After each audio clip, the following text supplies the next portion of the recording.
So now let's see how we can work with transitions inside of Camtasia project. So over here you can see that I already have a few clips right here which are kept together.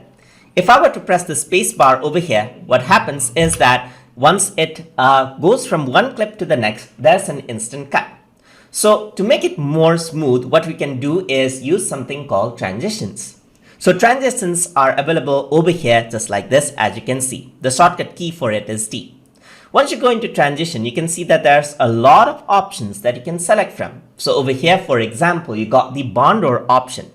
If I were to click and drag the Bondor over here in between two clips, the transition has been applied. So if I were to press the play button right here, that is press the space bar, you can see that the Bondor effect takes in place.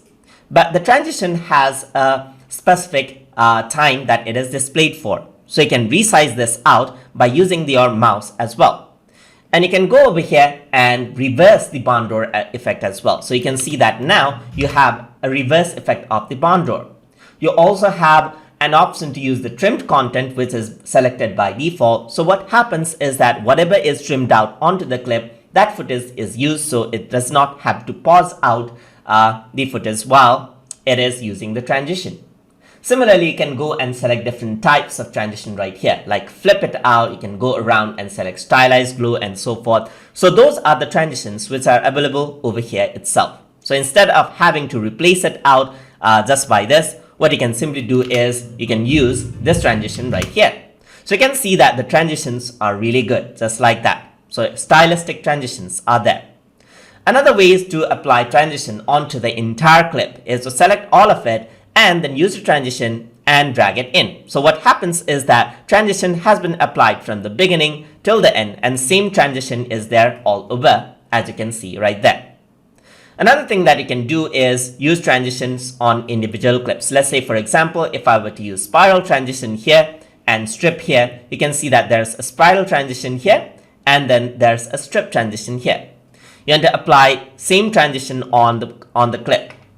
I can also do transition, let's say, in annotations right here. So let me just bring out this annotation right here. What I want to do is add in transition. So I'm just going to go around onto the transition section. And if I were to bring in something like slide left right here, when the clip is selected, if I were to leave my transition right in the middle, what happens is that you have that transition effect right here in the beginning and at the end as well. So that is how it actually works like. And you can go and add in transitions just like that into individual annotations as well. And this is how it looks like. You can go around, add in spiral maybe to have that kind of an effect. Or maybe you want to add in something like a fold right here. And those transitions are added in. And the animation in itself looks very, very interesting just like that. So sometimes you want to add in transitions, you want to add in animations right here. You can see that you can add it in individual annotations and then just be with it. So you have right here, just like this. So it pops up like that while you're giving your tutorials and everything else.